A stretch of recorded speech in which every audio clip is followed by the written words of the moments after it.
Et en ce moment, tu ressens le besoin de t'isoler, d'être un peu dans ton cocon, de prendre soin vraiment de ton bien-être intérieur, de tes émotions, peut-être même de vraiment de t'isoler vraiment géographiquement chez toi, pas trop sortir, et cetera. Eh bien, ce message est vraiment pour toi. Ce besoin d'isolement, il arrive après une période un petit peu difficile, où peut-être il y a eu la fin d'une situation, la fin d'une relation, la fin d'un travail, qu'importe, où il y a eu aussi peut-être même des conflits avec la carte du coup de la foudre, et ça a créé donc beaucoup de fatigue émotionnelle, fatigue mentale, etc. Et de ce fait, tu as eu du coup besoin de t'isoler. Et en fait, cet isolement, il va vraiment te permettre de te renouer avec ton énergie yin, donc ton énergie créative, émotionnelle. C'est comme si tu te renouais vraiment à ta part féminine, que tu allais vraiment te redécouvrir d'une autre manière, avec plus de douceur aussi. Et c'est grâce à cet isolement en fait que tu t'offres, finalement, c'est vraiment un cadeau, que tu renoues aussi du coup avec ta liberté intérieure, ta liberté d'action, de parole.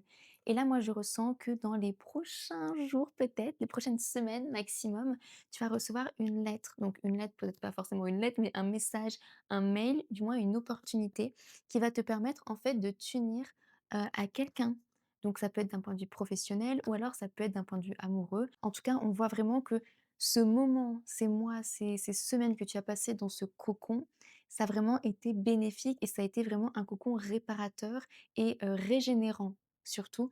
Et c'est grâce à cette régénération que maintenant tu es prête finalement à transformer ta situation avec les couleurs un petit peu violettes, et cetera, et surtout à accueillir de nouvelles personnes peut-être dans ta vie. Après du coup, justement, cette période où je disais où il y avait des conflits, et cetera, ou peut-être même il y a eu un petit peu d'adversité, des adversaires. Donc reste à l'affût de tes messages parce qu'il y a de très belles nouvelles qui arrivent à toi et de très belles opportunités. Moi, c'est Héloïse, magnétiseuse et cartomancienne. Si ce tirage t'a plu, n'hésite pas à t'abonner. Et si tu veux réserver ta guidance personnelle ou ton soin énergétique, le lien est dans ma bio.